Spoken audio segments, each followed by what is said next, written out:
மனிதன் முதலில் மனிதன்தான். வாக்கு உரிமை சாதி உரிமை அல்ல. மதம் நம்பிக்கைக்காக, அரசியல் பிரிவுக்காக அல்ல.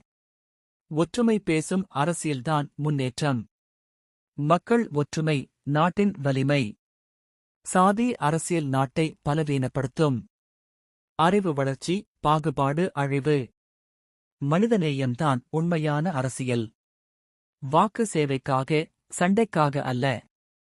மொழிகள் பல கற்போம், மனிதர்களை இணைப்போம். மதம் ஆன்மீகத்திற்கு, மனிதநேயம் சமூகத்திற்கு. ஜனநாயகம் ஒற்றுமையில் வளர்கிறது. பாகுபாடு பேசும் அரசியல் நாட்டை பின்தள்ளும். மக்கள் சேவைதான் அரசியலின் நோக்கம். ஒற்றுமைதான் நாட்டின் பெரிய பலம். மக்கள் ஒன்றானால் நாடு முன்னேறும். வாக்கு மக்களின் சக்தி.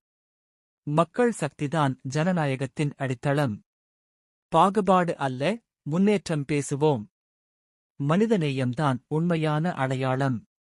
நாட்டின் முன்னேற்றம் மக்கள் ஒற்றுமையில். அரசியல் சேவை அதிகாரம் அல்ல. ஒற்றுமை, அமைதி, வளர்ச்சி. மனிதன் மனிதனாக மதிக்கப்பட வேண்டும். ஜனநாயகம் மக்கள் கையில். ஒற்றுமைதான் நாட்டின் பாதுகாப்பு.